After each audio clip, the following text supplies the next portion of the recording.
There were actually 10 people, 6 Gold Star families. And it was really a pretty remarkable event. I was impressed, but I was more impressed by when we went into the room. Mr. Trump was just standing there. He had no notes. And all he said was, "Thank you so much for coming in. Let's just sit down and talk for a little while." And we did.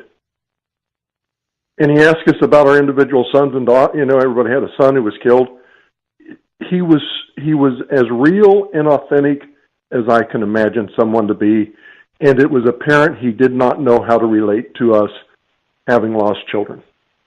And it meant something to him. Tell me about your son.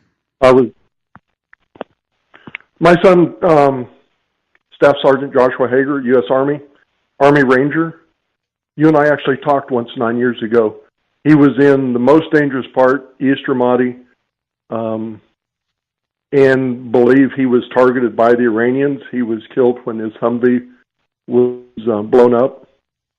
He played a fairly significant role in what became the Sunni Awakening.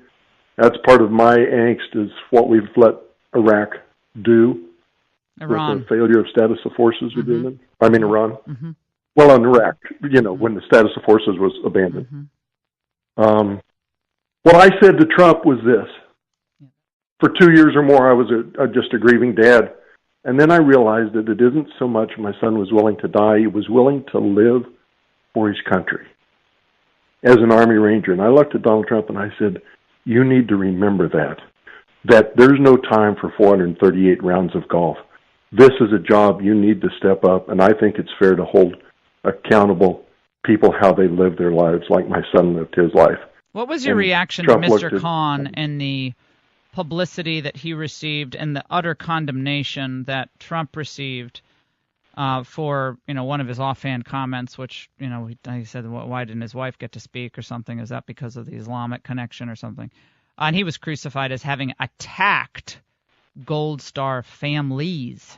What was your reaction to that? My reaction was that isn't what happened, and I was really appalled at the press's response to it. I said if Mr. Khan were in the room, I'd still give him a hug, and we'd both know what it feels like to have lost a son. But Trump has never said anything that would have kept his son out of the country.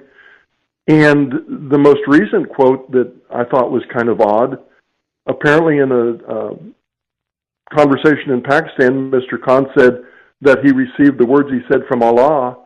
And I'm wondering, think what it'd been if I said something, God told me what to say to they'd ridicule Donald Trump. You. Yeah, they'd ridicule you.